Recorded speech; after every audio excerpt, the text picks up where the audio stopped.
to welcome all of you to this Infosys Prize lecture this afternoon by Professor Karuna Mantena from Columbia University.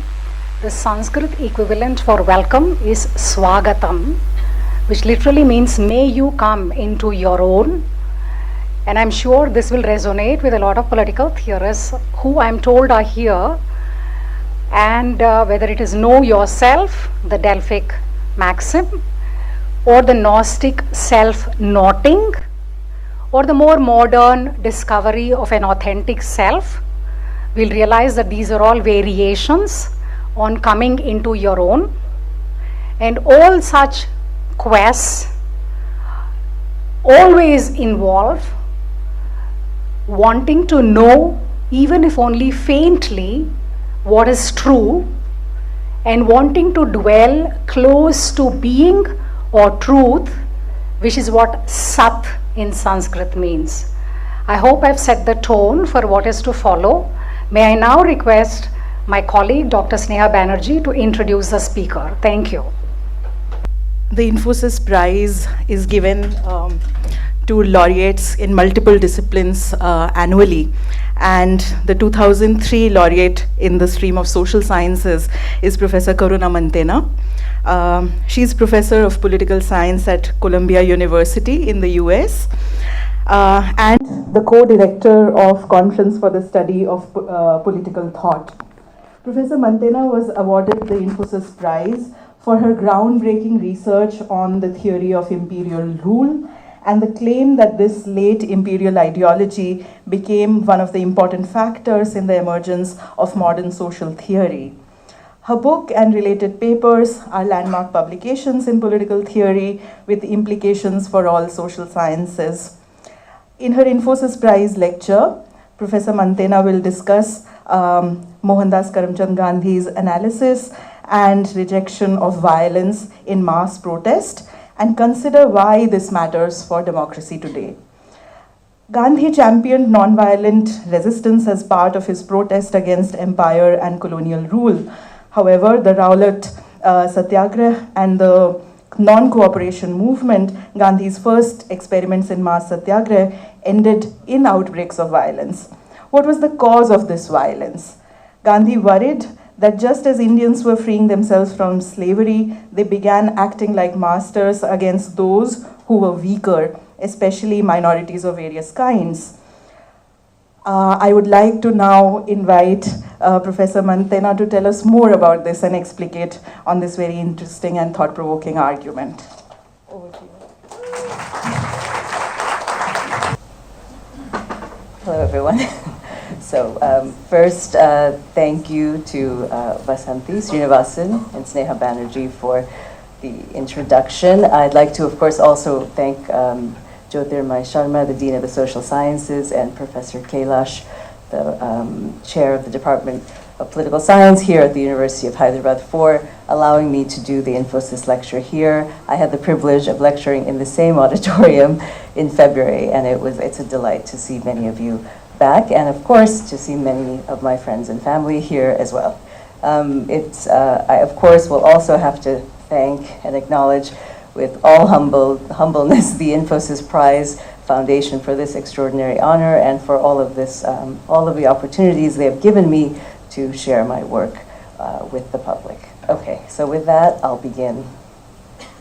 Gandhi returned to India in 1915, eager to test the novel political method, Satyagraha. Let's see where I can. Gandhi returned to India in 1915 eager to test the novel political method, Satyagraha, he had invented in South Africa. Satyagraha was initially proposed as an alternative to the impetus of liberal politics, the politics of lobbying and petitioning those in power. It was also argued to be superior to the kinds of political violence championed by militant nationalists and anti-colonial revolutionaries. This second line of argument was first articulated in Hind Swaraj in 1909, Gandhi's most famous tract, which outlined why Satyagraha was the preferred path to Swaraj. The opportunity for nationwide Satyagraha came with the end of World War I. beginning with the Rowlatt Satyagraha in 1919 and culminating in the non-cooperation movement of 1920 to 1922. Satyagraha was being tried on an entirely new scale as mass politics, which engendered important shifts in its theory and practice. It was through these mass Satyagraha campaigns that Gandhi quickly rose to national prominence, becoming the effective leader of the Indian National Congress and reconstituting it as a mass party primed for mobilization. These campaigns, especially non-cooperation, have been celebrated as turning points in the history of Indian nationalism, the history of anti-colonialism, and also in the history of nonviolence. What gets lost, though, in these tales of triumph is that both Rowlatt and non-cooperation were glaring failures in at least one crucial respect, as experiments in mass nonviolence, for both campaigns were marked by unexpected and repeated outbreaks of violence. In the case of Rowlatt, violence took the form of riots, incidents of arson, looting, and attacks on civilians, and forced Gandhi to suspend civil disobedience within days of its jubilant inauguration. The collapse of the non-cooperation movement was even more dramatic. In February 1922, in response to the firing upon a demonstration, Congress volunteers chased policemen into the Thana and set it alight, resulting in over 25 deaths. This led not only to the calling off of mass civil disobedience, but the cessation of the campaign in its entirety, and this too at its very height. Gandhi called these failures his Himalayan miscalculations or blunders, in the wake of which he halted the campaigns to retrace his steps and revise tactics. Such moments of reckoning also elicited what Gandhi described as new discoveries. What exactly did Gandhi miscalculate? What did he discover about mass satyagraha? This is what I explore in my talk today. I suggest that Gandhi's core discovery was that mass satyagraha generated an experience of collective power, a feeling and sense of empowerment and excitement in acting together.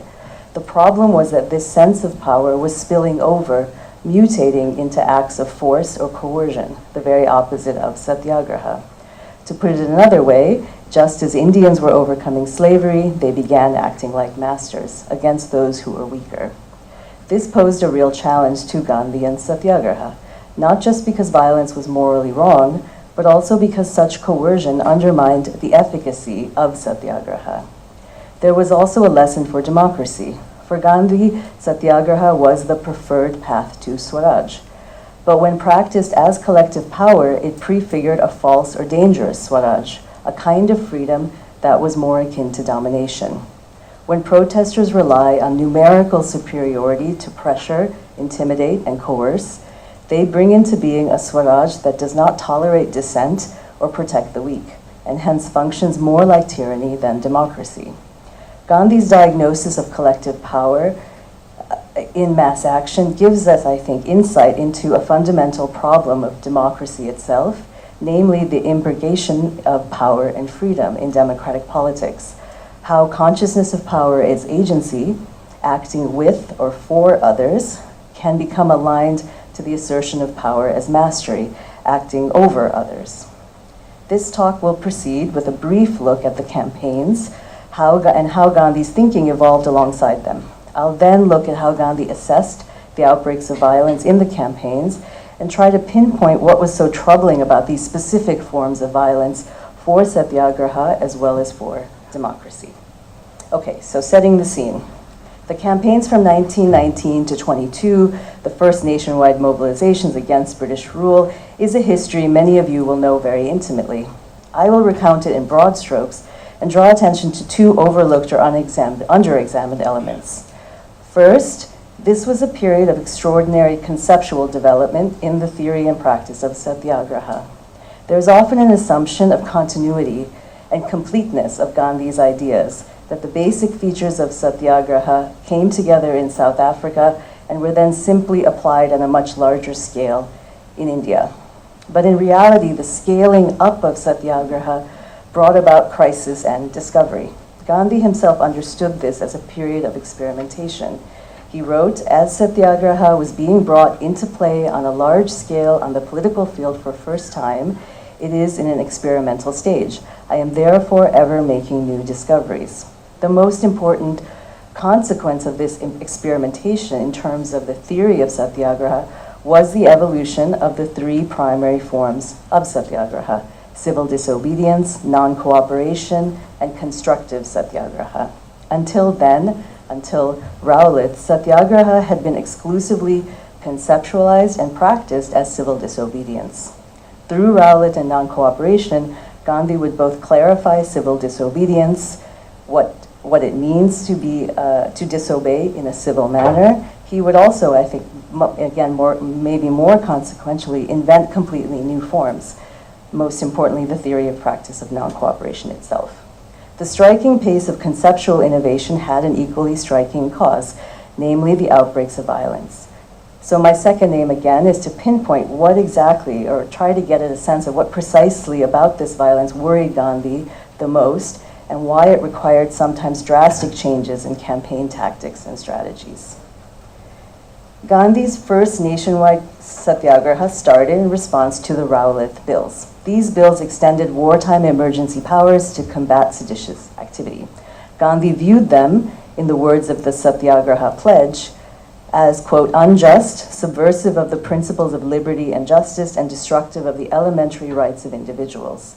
Laws that suspended basic civil liberties without cause were degrading laws that no self-respecting person could live under.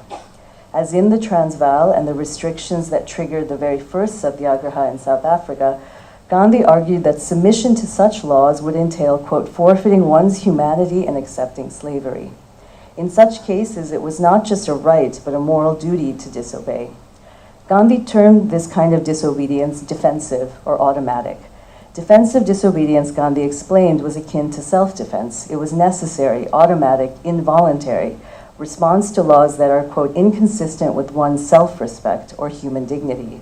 Note here that basic civil liberties were seen by Gandhi as core to protecting one's moral personhood.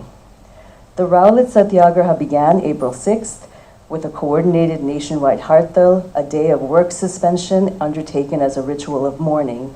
It included a 24-hour fast in preparation, mass processions, meetings in which resolutions against Rowlatt were passed. On April 7th, the civil disobedience commenced in the form of disseminating prohibited literature. Actually, disseminating Gandhi's prohibited literature. On April 7th, April 8th, Gandhi had already been called upon to put out various fires, incidents of violence and intimidation by protesters and the police.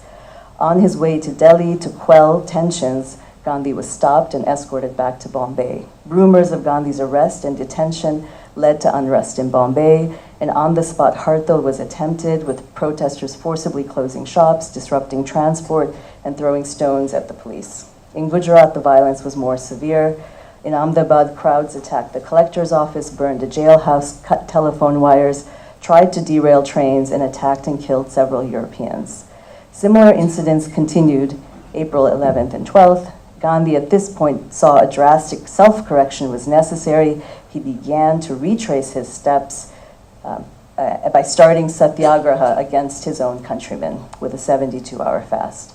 On April 18th, he issued the official temporary suspension of civil disobedience.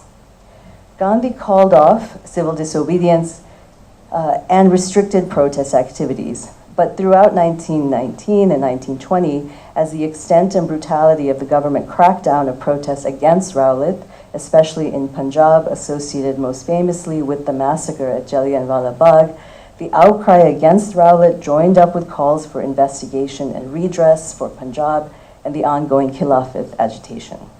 These three grievances were connected, brought together under a novel campaign strategy, non-cooperation. The idea of non-cooperation was first proposed at a meeting of the All India Khilafat Committee and started under their auspices on August 1st. It was only later adopted under the banner of a reconstituted Congress party in December, the winter of 1920, as a campaign for Swaraj. Because of Gandhi's wariness of restarting civil disobedience, that was really the cause of why Gandhi invented and proposed non-cooperation as an alternative. Initially, Gandhi was keen to emphasize the difference between civil disobedience and non-cooperation. He argued that the first stages of non-cooperation, giving up titles and honorary offices, and the boycott of schools, courts, and councils, as well as the mass boycott of foreign cloth, were acts of voluntary withdrawal. They were less aggressive, they were not directly confrontational, they were not illegal and hence innocent. They could be safely practiced by everyone, even and maybe especially school children. The second stage, Gandhi initially insisted, were very distant possibilities. These included resigning from the police and military, and even more remotely, the general refusal to pay revenue tax. But as the campaign progressed, successful mobilization made civil disobedience a necessity. In late 1921, non-cooperationists were embarrassing the government by boycotting the official functions celebrating the Prince of Wales' visit, marking his tour through major cities with bonfires of foreign cloth. Government crackdown began in earnest with the arrest of leaders and the banning of meetings. Gandhi relented on civil disobedience and said that under such conditions, defensive disobedience had to begin. Indeed, it was a duty. He also began contemplating taking up what he called aggressive civil disobedience. Aggressive civil disobedience was when you contest a law, not because the law itself is immoral or unjust, but as a way to question the regime's authority. Take the example of non-payment of taxes. Taxes on their own, as a general matter for Gandhi, were not necessarily immoral. So to take up a campaign to disobey all of revenue tax was really a judgment on the system as a whole. The later stages of non-cooperation were, in this sense, forms of aggressive civil disobedience and were meant to signal open, if peaceful, rebellion.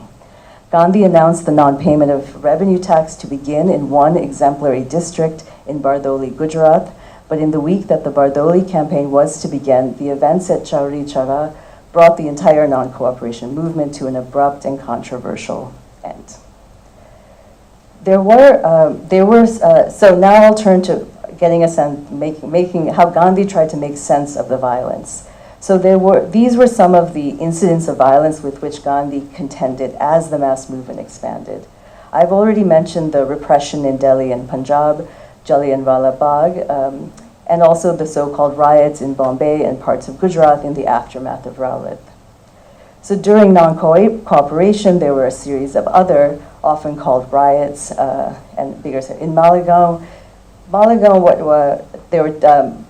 there were two sorts of events that happened, and again, very common in non-cooperation. This is just one example. So non-cooperators were arrested, they were put in jail, and then people who were supporting them wanted to release them, so came to the jail in large numbers to release them. These were the initial reports. Killed one sub-inspector of the police, and around that there were many other sort of incidents of looting and rioting. The Malabar Rebellion was a major rebellion of Muslim tenants against Hindu landlords, so it's a combination of a peasant dispute plus a religious dispute that led to what was euphemistically again called communal riots. Bombay and Madras were where clashes happened between loyalists or non-cooperators or non-cooperators and cooperators around the Prince of Wales visits, and of course Chauri Chaura. I'll get into more details of how to think of the specific incidents. After Chauri Chaura, in an interview to the Bombay Chronicle, just after the decision to suspend civil disobedience, Gandhi was pointedly asked whether it was not utopian to expect all of India to remain nonviolent when resisting oppression, and whether it was not irresponsible to expect, quote, that the whole of the country, for the crimes of a few individuals, set at rest their longing for Swaraj. Gandhi's answer was that he was not, as he says, trying to achieve the impossible. Violence there always will be, and I should not be perturbed by stray cases of violence. The point was that not all violence, but specific forms threatened to derail the movement. Some of the violence that did not disturb the movement included, one, repressive violence, So the violence of Jallianwala Bagh, in a way, as we know, repressive violence is the expected or anticipated outcome of confrontation. That's from the theory or the standpoint of Satyagraha. That would not be a cause or a derailment of a program. Again, Malegaon, the one instance where initially Gandhi was very concerned because he thought the non-cooperators were actively involved in releasing their fellow non-cooperators from jail. Later on, he realized, he suggested at least, that there were enough non-cooperators who were actively trying to stop the violence, that itself was an instance in which was out of control in that sense. And of course, the Malabar or Mappila rebellion, Gandhi insisted that it was not primarily undertaken by participants or active participants of the non-cooperation movement. So it wasn't part of the movement and hence not an instance of violence, although the greatest in terms of all of the other instances that should derail the movement. Okay, so what remained then was something he called political violence, by which I think, and it was, again, it's political violence which must stop civil disobedience. What he meant here, I think, is that it's violence by two things: undertaken by people in the movement itself, the personnel, and secondly, that when they undertook the violence, they thought there was some political justification or benefit to the violence, that something could be gained from it. It was neither fully spontaneous, nor was it a private grievance. So to understand how Gandhi came to this view of the kinds of violence that undermine Satyagraha, I'd like to briefly trace his evolving understanding his evolving understanding. His initial way, and in a way his recurring explanation, was that such outbreaks of violence were caused of the lack of knowledge. In one sense, it was in one sense it's a very basic idea. Gandhian Satyagraha was very new to Indians, and ideas about what it was new to the world. Ideas about what it was and how it worked were little known. After Rowlatt, Gandhi took every opportunity to publicize and clarify Satyagraha. This was done first in a series of leaflets, some of which were published in the Bombay Chronicle. Then, of course, through the journals, Young India and Navajivan, which he had taken over as editorship in 1920. You also see it in the long testimony he gave to the Hunter Committee, the committee that investigated the disorders in Punjab. And throughout his evidence, the testimony, the statements, they were very philosophical in orientation. Gandhi explained in all of these pamphlets, explained the logic of Satyagraha from first principles and from the origins in South Africa, etc. But there was another knowledge problem, which was the prevalence of mistaken ideas of Satyagraha. The most common one, and one I suspect still lingers, is that mixing nonviolence and violence and nonviolence can be beneficial. As he said after Chauri Chaura, the protesters, quote, seem to believe that violence can run parallel to nonviolence, and the two together accelerate the progress of the country towards its goal. These views Gandhi sometimes attributed to the lingering effects of Western education, and thus an elite pathology associated with the problem of civilization. This, of course, was the thesis of Hind Swaraj, in which Gandhi argued that elite enthrallment to modern values had led to Indian self-enslavement and British rule. The two orders of value Gandhi attacked were materialism and the modern dogma about political power, that might is right, that you can get people to do what you want through brute force. These ideas and attachments were ones the Indian elite needed to unlearn. But in principle, ignorance and misperception could be corrected over time with training and experience. But this training and experience, of course, for Gandhi was not education in the traditional sense. But the misperception at work at Chauri Chaura was of a different kind. It revealed a problem that was internal to mass action and hence ever present. This was the discovery of collective power.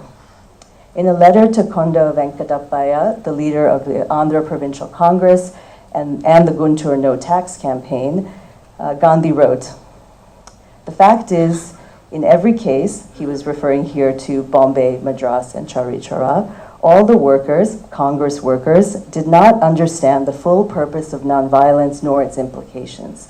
They liked and loved excitement. And underneath these vast demonstrations was an idea unconsciously lurking in the breast that it was a kind of demonstration of force, the very negation of nonviolence. Collective power involved a psychological element, a feeling, disposition that comes with acting in large numbers from a position of strength. Why the potential for this kind of violence was seemingly persistent and maybe inevitable was that some of these elements were part and parcel of what made Satyagraha successful. Satyagraha was about teaching ordinary Indians to become conscious of their power. Moreover, the logic of mass Satyagraha depended on acting in large numbers.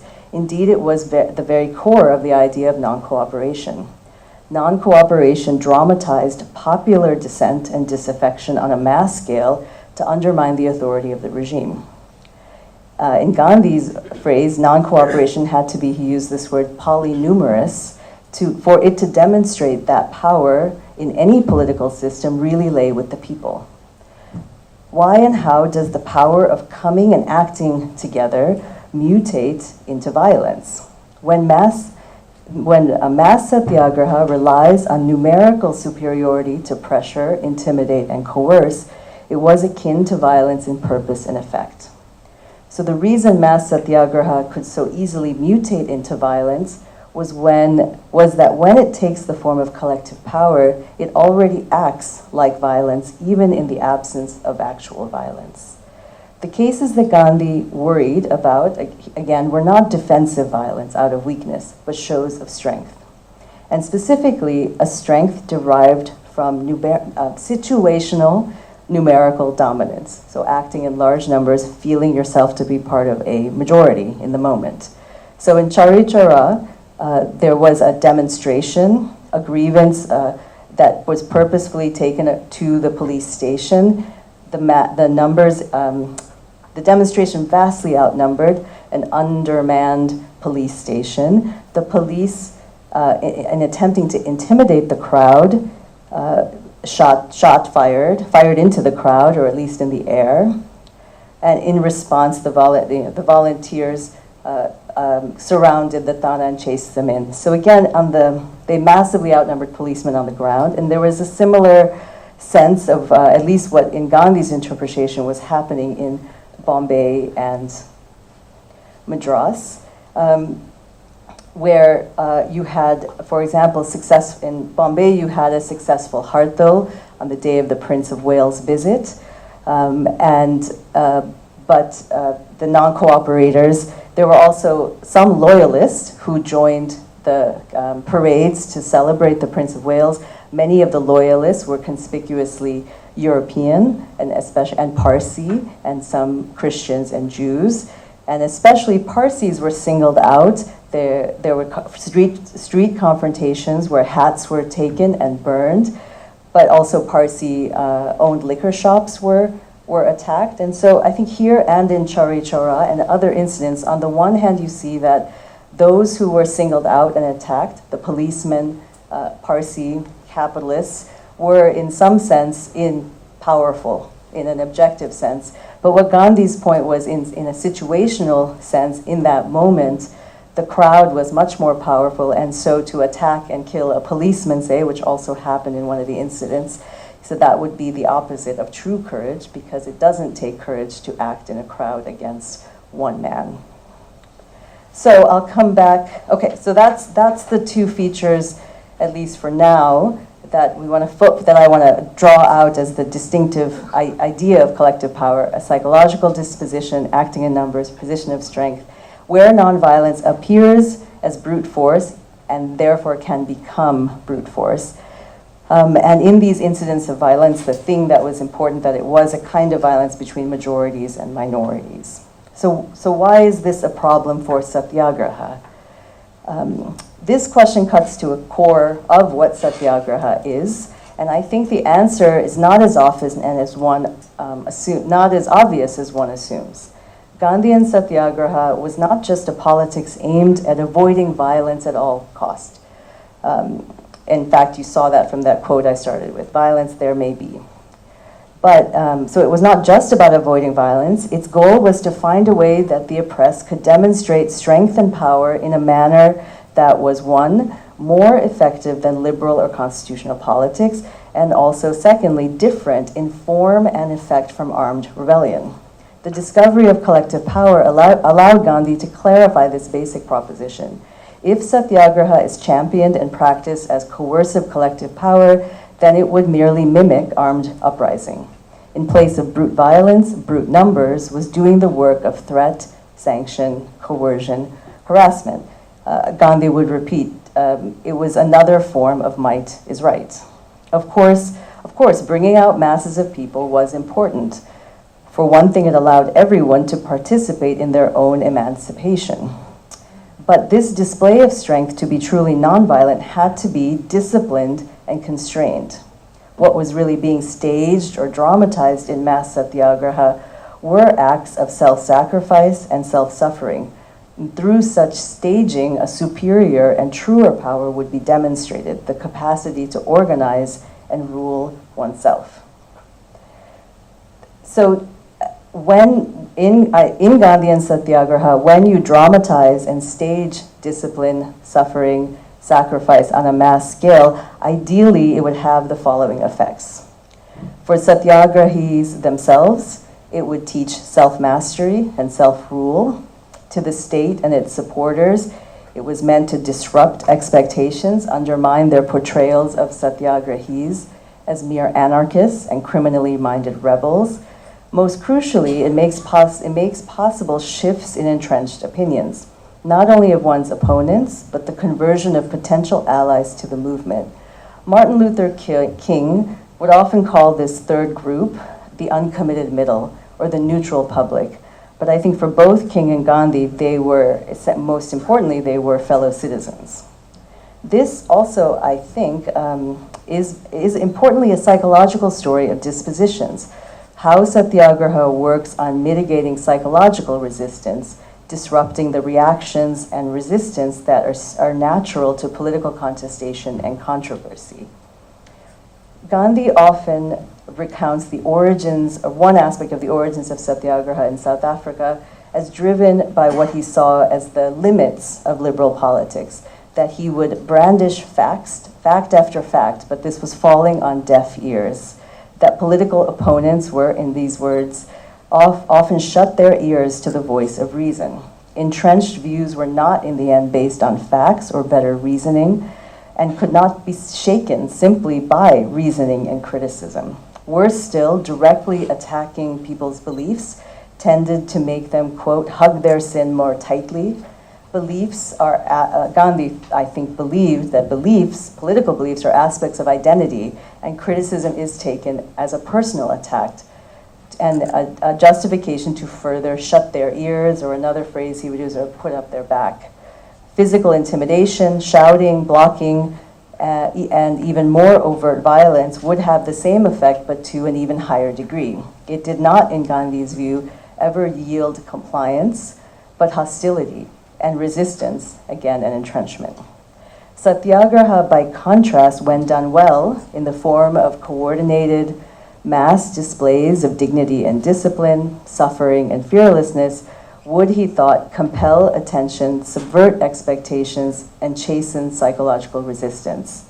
Or in Gandhi's words, it would move the heart and awaken the inner understanding in man. The hope was that this would pause the polarizing spiral enough so people might listen, hear claims to justice, and open a path for the reconfiguration of identities, affiliations, and commitments. In short, violence builds psychological resistance and interrupts the potential for persuasion or conversion. I think this aspect clarifies why Gandhi insisted over and over that nonviolence and violence could not be mixed. They work at cross purposes. One displayed power through force, while the other does so through displays of discipline. They either nullified one another, or worse still, were destructive of each other. Psychologically, if nonviolence is action that mitigates and moderates, and violent action is that which excites and escalates, then a movement that mixed the two was by nature contradictory. As he says, two opposite forces may run parallel, but they cannot both go in the same direction. Now, critics have worried about a lot of things about this definition of violence, but one idea for sure is that such a view might be too subjective. It's certainly normative, but maybe all too encompassing, in the sense that if anything could be violent in that sense, all political action, especially mass action, would be considered violence. For all action necessarily threatens existing interests and powers. It affects some kind of coercion. There was one example when Gandhi was asked this very directly about the boycott of foreign cloth, and said, doesn't this force suffering on workers in Lancashire? And it went through a few other examples, and Gandhi's answer was interesting to build on, but so what he said was very categorically that he won't admit that it's coercion actually, but he also says non-cooperation in that case is not violence when the refusal is a right and a duty, even though by reason of its performance some people may have to suffer. There is a lot more to say about that example, but I want to say the important thing I want to bring up there is there seems to be something Gandhi implies that there is something different between a distinction between distant or indirect coercion, we might call. Again, he wouldn't use it, coercion, suffering that results out of the performance of satyagraha, versus face-to-face or face-to-face. And I think face-to-face violence. And I think one is a psychological explanation. Face-to-face violence, in Gandhi's view, embodied encounters have a tendency to incite this reaction, the psychological reaction and resistance and a potential to escalate. And secondly, of course, these face-to-face encounters are encounters with fellow citizens. So again, the couple of the examples, the Hartal in Bombay, or a Hartal in general, Gandhi objected to the forced closing of shops on the day of a Hartal, or of course a common occurrence, attacking owners. He was against physically blocking people from entering schools. For example, some school students would lie across the entryway, physically blocking people from entering liquor shops, shouting or intimidating people who cross picket lines. All of these Gandhi similarly objected to as the kind of violence, the face-to-face violence that that would undermine the efficacy of satyagraha. And again, I want to just emphasize here, moving to the last point, that these were not simply a moral assessment. It's not obvious on Gandhi's scale that interpersonal violence is somehow morally more suspect than abstract or structural violence. He, of course, thought the state was a structurally violent entity. He thought there was slow violence to traditional understandings of ahimsa, and they thought they were morally repugnant. So in this sense, I think in this case, it wasn't a moral or ethical assessment, but it was tied to a tactical concern with ethical implications about the efficacy of satyagraha as such, and especially as a strategy for Swaraj. So the last set of thoughts I have here is why this kind of violence is a problem for democracy. So psychologically, the need to display power simply, for Gandhi, cultivated the wrong kind of Swaraj. What was so troubling to Gandhi was that these forms of violence came, in his mind, from positions of strength, and the strength was leading to intolerance. Even before Chauri Chaura, Gandhi, reflecting on the incidents in Madras and Bombay, as well as a whole series of smaller scale incidents from fisticuffs and shouting at political meetings to the practice of social boycott against so-called cooperators. Gandhi worried that we are quote, we are likely, in the consciousness of strength we are daily acquiring, to repeat the mistakes of the rulers in an exaggerated form in our relations with those who may happen to be weaker than we are. Mass satyagraha as a path to Swaraj, again, was about self-empowerment, ordinary people recovering their power of action, but this recovery seemed imbricated with a temptation, an impulse to demonstrate this newly found power. in acts of domination. In the incidence of collective power of acting in numbers, I think this aspect the potentiality of this was brought out more starkly. So again, just to, in the case of non-cooperation, this led to attacks on minorities. And in these attacks, Gandhi, I think, presciently perceived a problem of and for Indian Swaraj to come and of democracy itself. Gandhi's notion of popular consent, that non-cooperation, that undergirded the idea of non-cooperation, was that non-cooperation would provide it's a fundamental lesson about popular consent was democratic. Organizing mass withdrawal against an unjust regime builds an understanding of popular power. Here, the bottom quote, a part of it says, it teaches and strengthens the spirit of democracy. But when that same power is directed against fellow citizens, those weaker in numbers, it prefigures a kind of Swaraj that threatened to be more like tyranny, or what here he calls internal Dyerism, referring to General Dyer, the infamous general who called for the attack in Jallianwala Bagh. And here again, tyranny, or what he mentions at the second to the last line, terrorism by a majority, could be worse than the current regime, precisely because it was backed by a sense of democratic self-certainty or rightfulness. Gandhi argued that British rule, in fact, was what he called the rule of a bureaucratic minority, and such, not surprisingly, required coercion of various kinds to secure the obedience of many. But Indian tyranny, again, it would be a terrorism imposed by a majority. Its coercion would be of a wholly excessive kind. For Gandhi, again, non-cooperation was marred with innumerable instances in which non-cooperators sought to impose their views on cooperators, forcing people to wear khadi, attacking those that did not, forcibly shuttering foreign cloth and liquor shops, imposing social boycott. These were all stark illustrations of a growing kind of intolerance, stemming from an eagerness to demonstrate power. In the aftermath of non-cooperation, Gandhi began to insist that this was by far the greatest obstacle to attaining true Swaraj. No longer a problem of British power, true Swaraj had to forestall the internal Dyerism and its aspiration to a kind of unconstrained power.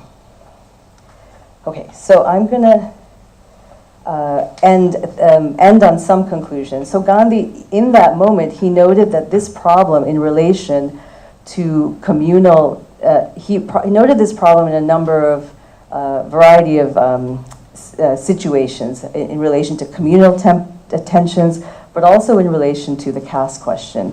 And I think it is precisely this worry that he had about numbers that he was both committed to the idea that the Hindus were the demographic majority, and therefore the burden of responsibility for them to mitigate the potential for unconstrained power was on them.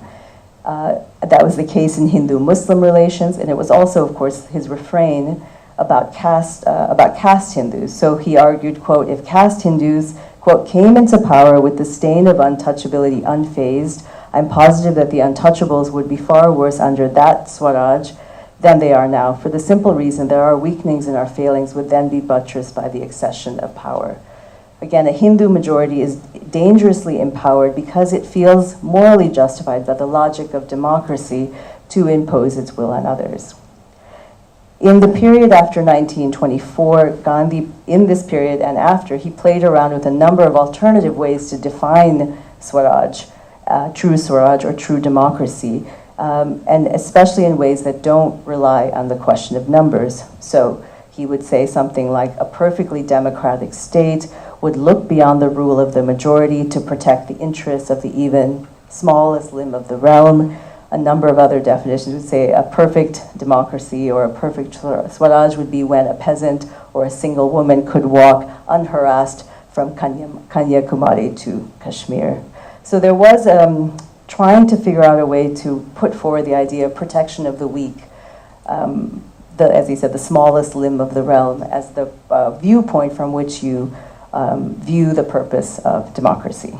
Okay, so a couple of final thoughts. In addition to in the post non-cooperation period, especially in the 20s, leading up to the Salt Satyagraha, Gandhi sought various remedies for ways to restart mass Satyagraha, which he didn't really do on a nationwide scale until the Salt Satyagraha 10 years later, to remedy the potential for collective power. And they were of three kinds. One was really focusing on the question of discipline, of rules, of following very strict, I would call it a general formality to the politics of nonviolence, a very clear sense of what the drama is being staged. And that, of course, in some ways was the reason for the success of the Salt Satyagraha. It went according to a well-defined plan, a slow march that took a long time to build up momentum, and of course the famous salt raids, which I'll come back to. The second was a attempt to insert modes of individuation in collective protest. So if we come back to the salt raids, these would be considered some of the most provocative acts that Gandhian Satyagraha could have advocated. Often very difficult to see how the call to raid property is en masse. It can be anything else but a kind of act of violence. But the way Gandhi staged it, as you know, is it wasn't an image of a swarming mass against a salt depot. Two people individually would go slowly forward to the entry where it was guarded and expected to be physically stopped, and then the next two. So it was a slow scripted affair. More generally, Gandhi often thought large processions moved silently, slowly, often with prayers. These were all the ways, the formality, the slowness, to mitigate the potential for collective power to incite or excite that a transition from power as agency to power as mastery. The other, I think, great example of individuation is, of course, Khadi itself. So Khadi was a national campaign of collective effect of cloth production, but the actual act of spinning was a deeply purposefully isolating and inward-looking affair. It was collective, but also deeply, again, individualistic. So these were some of the remedies that Gandhi proposed, and I think they are important and distinctive features of Gandhian Satyagraha. And I think here I'll just end with what I take to be two important implications of this story. Okay. And especially the question of numbers. And I think here, well, one, I would say contemporary protest, nonviolent protest, most often is a practice of collective power. And this is the case, it's defended as such by many activists and especially by the most dominant, prominent theorists of nonviolence of the last generation. So for example, Gene Sharp and all of the activist scholars that have worked in his wake basically defend nonviolence as a collective coercive power. Different from armed rebellion only in that it doesn't take up physical arms. And what I'm trying to suggest here is that for Gandhi, and I would say the same for King, the distinctiveness of nonviolent protest is that it's not just about bringing a large crowd out. That is an important feature, but it matters much more. The how and even the who of protest matters much more to what is its prime goal, is staging or dramatizing a scene of injustice. So again, neither is civil disobedience or nonviolence just a march or getting it's a forum beyond numbers, and in that sense, it has to have the self-discipline as a part of its formality. The second, I think, and this is a more question or the implication for democracy, is as Gandhi, I think, really shows that obviously, again, bringing out a large crowd also has a kind of democratic valence. The problem is, of course, this can be a competitive politics of one power against another when directed in democratic context, as it always will be, against other rival claimants or other political opponents. So this, I think, is a genuine worry that in any form, there is this potential that numbers both express democratic legitimacy, but they also can express power against fellow citizens. So I do think there's something here that I haven't quite worked, I think it's important to think through. I don't have a quick answer, but I think Gandhi recognized that this was a kind of ineliminable feature of mass democracy. And finally, thinking about this from what makes Gandhi distinctive as a political thinker and in the history of political thought, is that in many ways, this worry about mass democracy had its origins in a kind of libertarian or individualist critique of mass democracy from fellow travelers that he admired, Thoreau, Tolstoy, Emerson, Tagore. But I think what makes Gandhi, on the one hand, distinctive, of course, is that unlike many, he also genuinely practiced mass politics. So none of his anxieties about massness were meant to undermine the possibility of mass practice. It was meant to find a way to mitigate and create forms of mass politics that didn't necessarily revert to the might is right logic of mass democracy.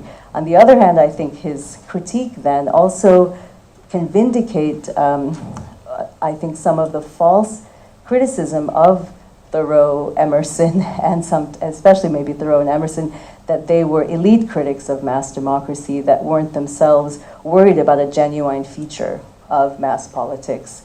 And lastly, I'll end on this. The last point I'll make is just a reflection on why I think this matters for the scholarship on Gandhi as a political thinker. I think two key points I'd like to emphasize is one, that this period in the development of Gandhian Satyagraha genuinely shifted what Satyagraha was about or what it aimed to do. Before Rowlatt, before mass Satyagraha, again, the purpose of Satyagraha was finding an alternative to the path of force or violence in politics, or it was a way to mitigate or teach those who wanted or tempted by violence, again, an alternative to wean them from that. Here we have a real shift where the problem of Satyagraha for the next 15 years really is going, for Gandhi, is how does Satyagraha how does Satyagraha mitigate the forms of violence that it internally generates,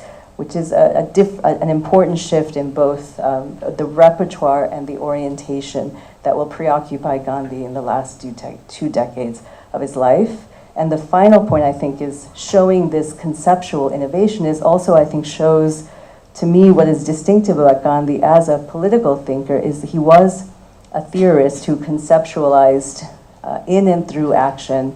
And this meant that not that he was very good at having a practical sense of how to put ideas into practice, but that it was political crisis or political obstacles that were the engine of innovation in the concepts themselves. I'll end on that note. Thank you.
Thank you, Karuna, for that very nuanced talk and a very timely reminder of the distinction in terms of agency and mastery. I'm sure a lot of people in the audience have questions. So without taking any more time, the floor is now open for questions, comments, observations. And I request you all to briefly introduce yourself and ask the question.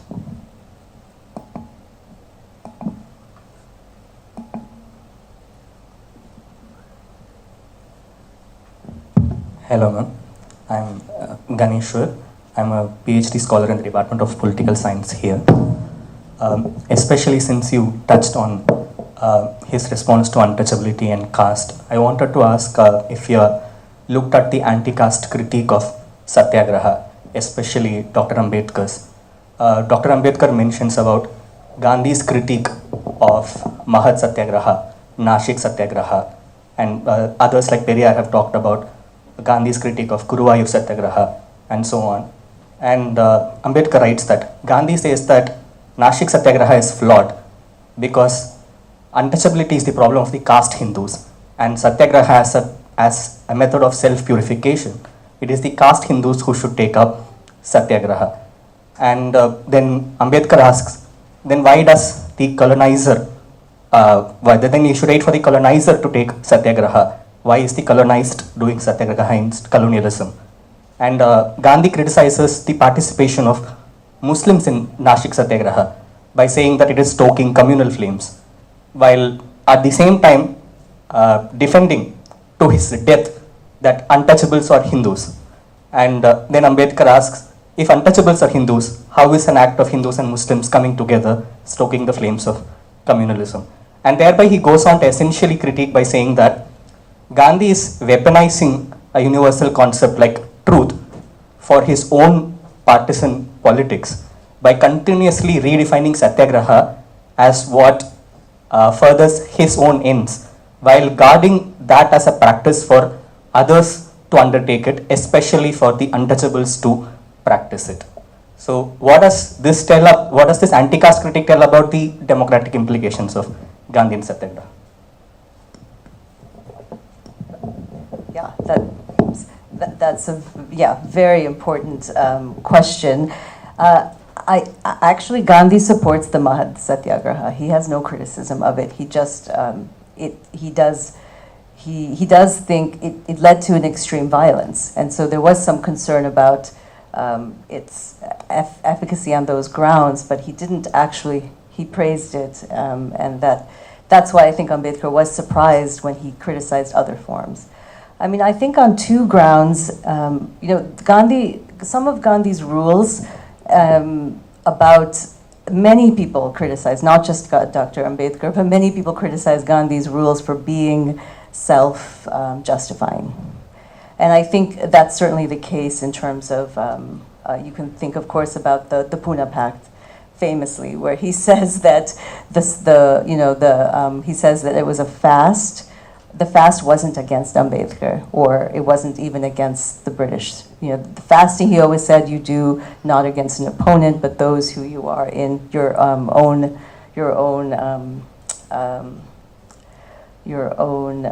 constituents. And he claimed that the fast that led to the Pune Pact was against upper caste Hindus. So there is some, that, and it was clearly not how it was interpreted. So, but I think that. But I think on some of the specific rules, even if one disagrees, I think Gandhi's, there was a clarity if, the justification, for example, and most of it was made in the Vaikam Satyagraha about opening up the temple, and that was sort of the first anti-untouchability campaign that sought Gandhi's advice. And there he said specifically a criticism of fasting. I can come back, more details if people are interested, but the other point he contested was whether, this was the controversial point about whether Christians or non-Hindus could participate. And Gandhi's point, and again, I think one can disagree, but Gandhi's point was, and it comes back to a point that I made, he said, at Vaikam, upper caste Hindus won't be moved by an outsider's criticism. And again, I think this isn't a moral claim. It's partially perhaps, but at some level it's a very core strategic claim. He said outside, they'll be perceived as outside agitators. In response, this is in fact the quote he says, the Brahmins would hug their sins more tightly. They are not going to be open to hearing the criticism of outsiders. And so initially and often he said the constituents who can evoke some possible shift in very entrenched prejudices have to find a way of speaking to upper caste Hindus as a Hindu, for example, or to speak to the British as a British citizen. So it was something about trying to evoke a common identity that can also be reformed. So I think the specific criticisms, I think in some ways the biggest difference between Ambedkar and Gandhi on the strategy of Satyagraha was really not about the method, although there was dispute, because of course later Ambedkar came out very strongly that certain forms of Satyagraha shouldn't be encouraged in a fledgling republic that doesn't have stable obedience to democratic norms. I think on that point, Gandhi and him would actually be very similar. But I think that the bigger difference, of course, as you know, is really not so. This is about the strategy of, not about Satyagraha itself, but this question of whether you can have an internal reform of Hinduism.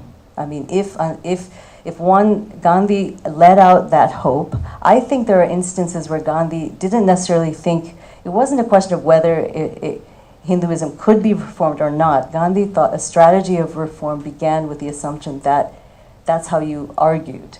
And he said often at the end, if that means, if untouchability goes and that means Hinduism does go, that's okay. It's not, but if I want upper caste Hindus to be moved or to have some interest or investment in the project of reform, they have to see it as a project to save Hinduism. Otherwise, they have no incentive. And I think that is, of course, Ambedkar and many other critics will say they just need to be sanctioned because they will never change. But I think Gandhi was struggling with a question that we struggle with but don't really have an answer to, is how do you get people in entrenched positions of privilege to be invested in a reform that takes away their privilege? And Gandhi thought real moral issues that really touch moral, religious core values can never really change if there isn't some voluntary change at some level. And that can only be invoked if you find a common identity, I think, that can go beyond the polarization in some ways.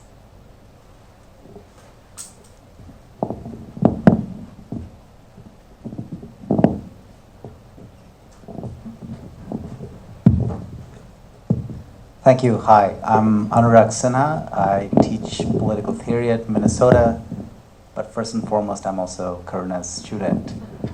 Thank you for this amazing talk. As you were ending and talking about Gandhi's anxieties about mass action and democracies, I was wondering, it seems conceptually for him, this is different from majoritarian tyranny in some form, or is there a conceptual distinction there, and how should we think about it? Is it that majoritarian tyranny operates institutionally and this is precisely about action, or is there something else?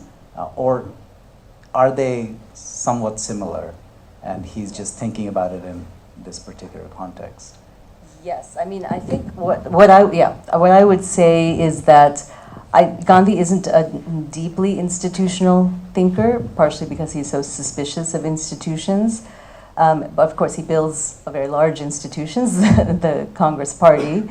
But I think he does. It's true that I think what's interesting is he is in a way almost practically coming up against a certain way in which majoritarian violence takes place. So that it is in mass action that you see his. That's where I think he comes to India. Both excited to try out mass satyagraha on a mass scale, but of course he's also anxious about something called mass democracy as potentially centralizing and abstract and violent in that way. I think what I think he sees at Chauri Chaura is precisely majoritarian tyranny, or at least one form, as it happens from the ground up. So it's not an institutional idea, but I think what I would say is maybe to me the interesting lesson is from the moral psychological element of how the power of numbers works in a situational sense.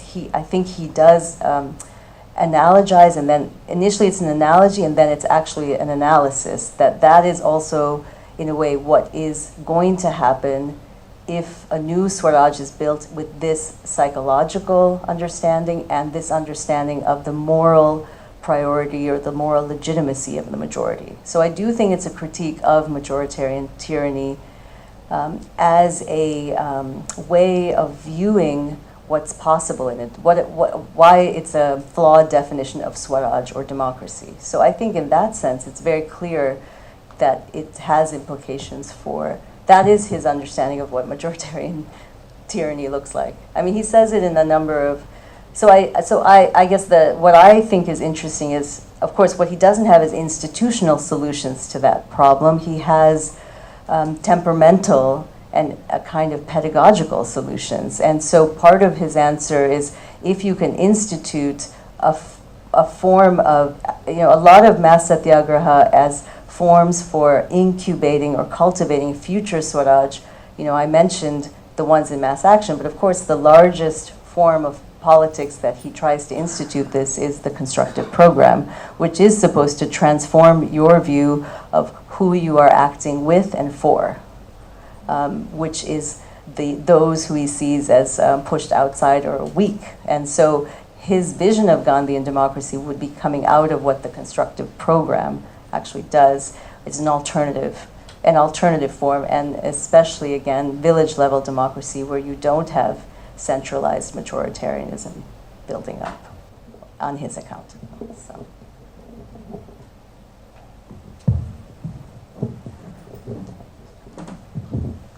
I'm Stephanie McCurry. I'm a colleague of Karuna's at Columbia University. I'm a historian and, most importantly, a member of her writing group. I'm struck listening to you, Karuna, just about how enduring these questions and dilemmas are. Every one of us from different countries sitting here are still working through this. But predictably, I wanted to ask you a historian's question, which is I'm really struck by the timing of this in its post-World War I context. And in mentioning various political thinkers that Gandhi is in a tradition of and thinking with and against, I wondered if I'm wondering about whether there's any dynamic relationship with the anti-colonial movement in Ireland at this moment, where the problem of violence, of course, continues, but was already expressed in a whole series of martyrdom or very staged martyrdom kind of processes in 1916, and then through this period of the Irish independence and the Civil War. So I'm wondering just if there's any dynamic relationship historically between these first two very early anti-colonial movements. Yes, so as movements, yes. I think actually there is much more connection between Ireland and the more militant and anti-colonial revolutionists, partially because many of them were in exile in London together, so along with Egyptian nationalists. So you see a real circulation of anti-British activities, sharing knowledge, such as how to make a bomb, and etc., and newspapers that circulated stories, and Russian exiles too. So you really had a lot in London, and that's why when Gandhi was in London, that's why Hind Swaraj is written in that context, in that argument. So there is, and of course, in terms of the Gandhian movement or the non-cooperation movement, I think in Gandhi's own formation, obviously Ireland is a really important example. The boycott itself is an Irish term. He talks a lot about, one of the strategies of non-cooperation, of course, one of the most controversial of even the first planks was the boycott of council elections, just as they were being introduced or expanded by the post-war reform package. And many of those wanted to follow the Irish example of kind of obstructionism within Parliament. And Gandhi made a very long argument about why that was a failure, and not and relying on kind of inside that. So that was more particularly about working within institutions and how you can't, non-cooperation has to be a real withdrawal. And of course, he often said that his version of Swadeshi was a translation of Sinn Féin, of what we do for we ourselves. So there was constant reference to Ireland, but in this way, as we are in the similar situations and common tactics, but this is why a Gandhian or nonviolent tactic would be different. So from so these were a play of tactics that he learned from. The suffragettes were another, these were the closest in a way, but he was also learning and distinguishing what he thought worked and didn't work in those tactics. Yeah. Hi, I'm Camille Ripsis. I'm also a colleague of Karuna's in the history department and also a member of our fabulous writing group. And I wanted to ask you, Karuna, if you could say a little bit more about the back and forth between the collective and the individual in the talk, which was really interesting because you need the mass movement, but you also need the individual disposition. How does he theorize that jump? Is it sort of like you get there by osmosis or by analogy, or is it more that it kind of like the self-practice leads to a kind of ethical disposition? Or, I mean, how is the psychological related to the political in this case? Yes, I mean, I think the general level is he prefers, I think, analogy and not seepage. So I would say, if you think of the idea of individual Swaraj and collective Swaraj, he would say this is an analogy. India's. But other ways he would say every individual practicing Swaraj is collective Swaraj. But it's you're not practicing it. You might be practicing it at the same time, but you're not. I think the more radical version of what Gandhi says is you are practicing it at the same time, but not, I think without seepage in that way of a loss of self into the collective. I think that's definitely what he thinks of as the loss of self is the psychological estrangement, and that's the anxiety. That's the term that you would say he'd say excitement. That's a loss of self, and it's not being directed by an inner thing, which means you have to turning inward. So the act. So I think in some ways, there was a line at one of the end of the quotes where he says, when he says, what happened at Charichara, I took off the line, but he says, nonviolence to work, you don't need saints for its working. You just need to know the rules. But he did want to say the rules, of course, were about dramatizing self-restraint. So he did think also, if you dramatize forms of self-restraint, you are working on the self that would be restraint.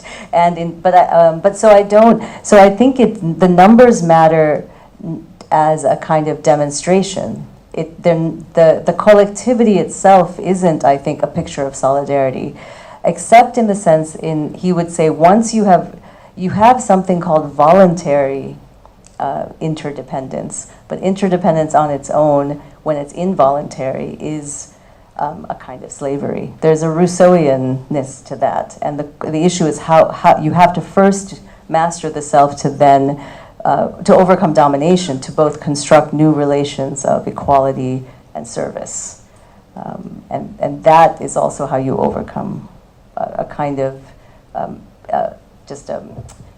he doesn't think there's anything. He is very anxious about what might be the psychological state of collectivities and their energies, because he doesn't think that they can self-regulate those.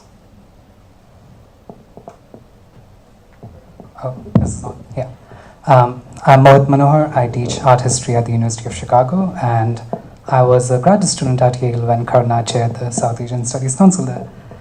Thank you for this wonderful talk. I was struck by this discussion of situational and objective sense of power, and especially, at Columbia, at University of Chicago, that came up quite often with the recent set of protests about what is a situational sense of power, what is an objective sense of power, and at what points do these things change. So I was curious to ask you about, because they seem to be so arbitrary and so contingent, how can a certain side of political theory account for it, or can it, is there an accounting of it at all? And relatedly, I feel both of these sense of powers are at the heart of a certain kind of decolonization praxis that is still occurring, certainly in art history, where there's all these talks about decolonizing monuments, decolonizing art history. How do you decolonize a particular set of structures? And there too, it seems that there's a sense of situational and objective power where certain people have gotten control back from this monument to speak with.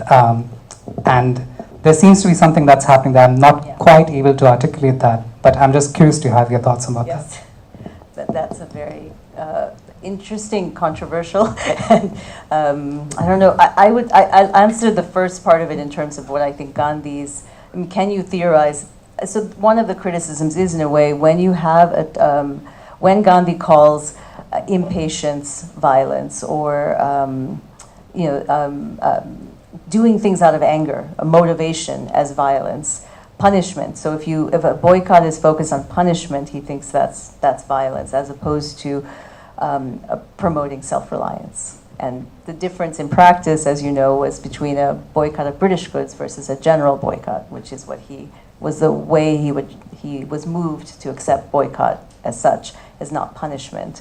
But I think, but it's also, so there's some sort of, there's something there's something normative in that, but there's also in some ways, if in the diagram I was trying to say, there is something subjective, because in some sense, as the example of the Pune Pact, if Ambedkar felt blackmailed by a fast, that is coercion. There isn't an objective.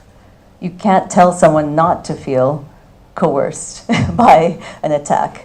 And so I think Gandhi would say it is subjective, and therefore it's our burden as Satyagrahis to mitigate that feeling, because coming out to protest against an entrenched interest is going to feel coercive with those who identify with those interests. And the issue is we don't need to do anything else, but we have to mitigate that so they don't naturally shut down their ears to reason or to see the claim. And so that's the kind of the two that he has to hold together. It is just the nature of bringing 100, and this is something he notices and sees in South Africa too, 3,000 people at the border.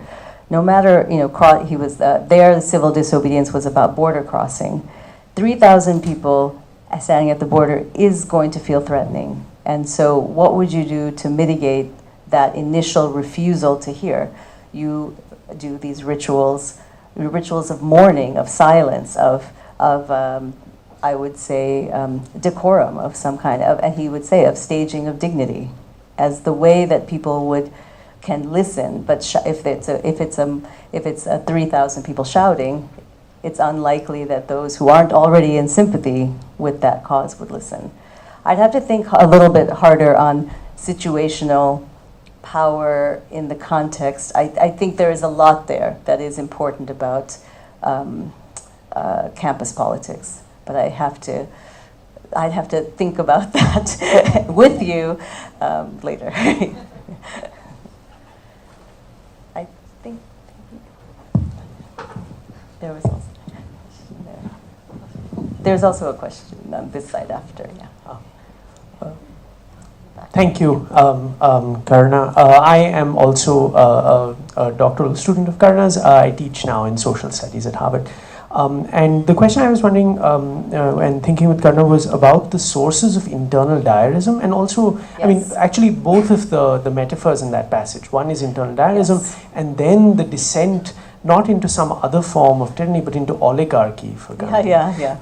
And so, why is that the regression in one sense? But also, if the problem is internal diarism, and if that internal diarism is something that is more generically a capacity that Indians have, as opposed to being an inheritance only from mimicry of Western civilization, then what does that do to the larger cultural script that Gandhi was more committed to before 1919? Yes. And what does that undergo?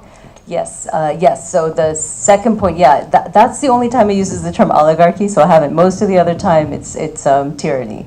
So I went back and I haven't quite figured out why oligarchy in that case. I mean, there is a sense that we'll come back to what oligarchy might mean. He does think that Hind Swaraj was the problem of Hind Swaraj, or the educated elite, is that Swaraj was going to move from one form of mastery to another. So there is something of a continuity of elite rule, is his critique of nationalism, so that might be what it's vaguely referring to. Diarism, of course, is also what he talks about when he's talking about caste. That's often the analogies. Internal diarism is untouchability. But I think actually, so that might raise more of this internal diarism if it's untouchability. That might get to this deeper question about sources.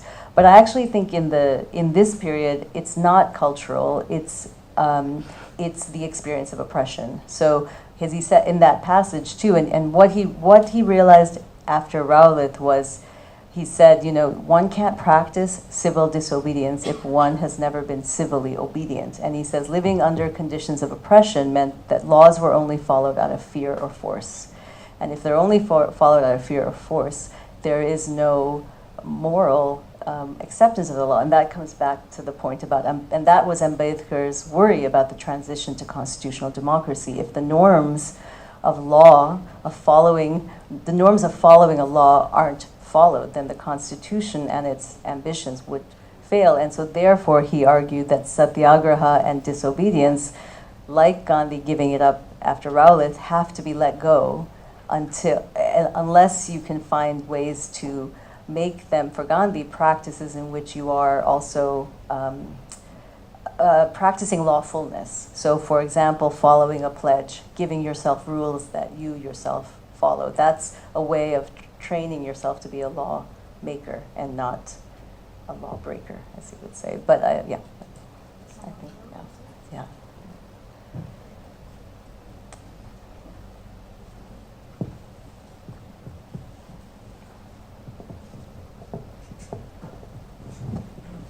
Hi ma'am, I'm Rohit. I'm an alumnus of this department.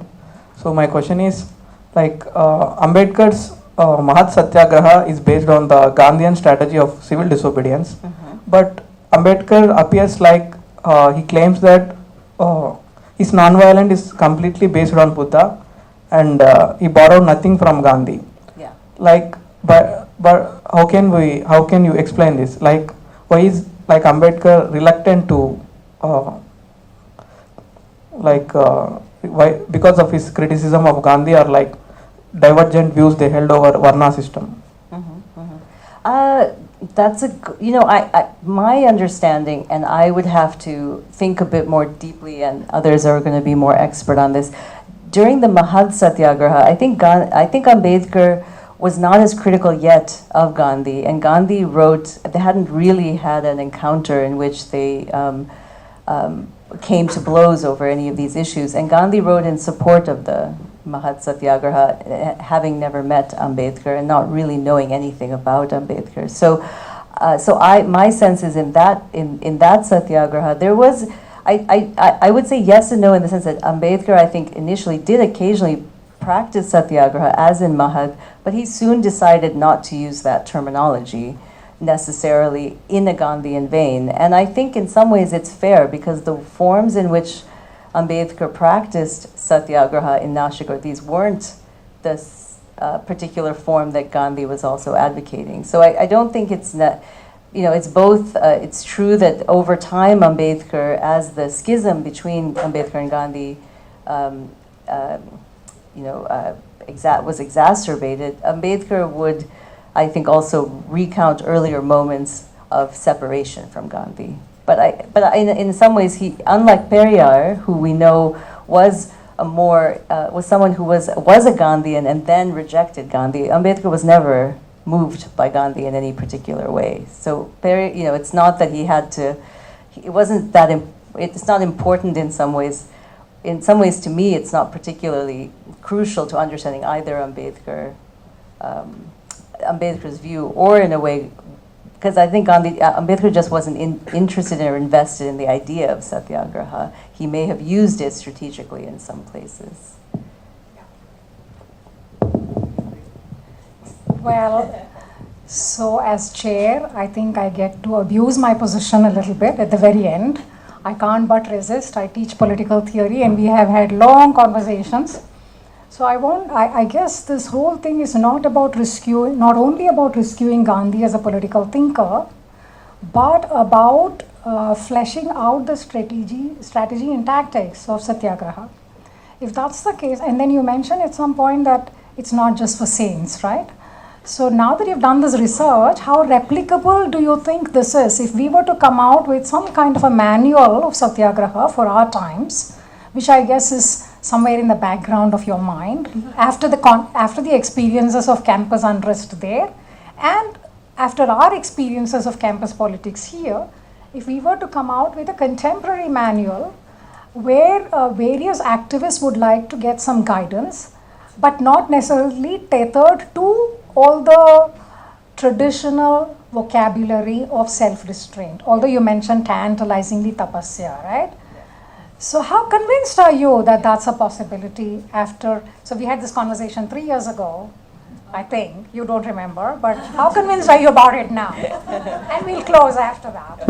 As long as you can answer me at lunch and we can close now. I can be very short and quick, as long as, I don't know if it will contradict what I said 3 years ago. I mean, I do think in some ways, activists and writers and scholars have already been doing this in the history of nonviolence. So the tradition of nonviolence, as I often say, like the tradition of Marxist mass revolution, is a political tradition that's built by activists and scholars and practically learning.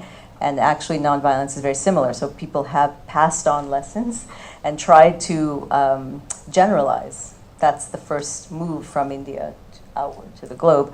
But I think to me, I think there is a lot of I think there's a lot of openings for this, because the dominant school of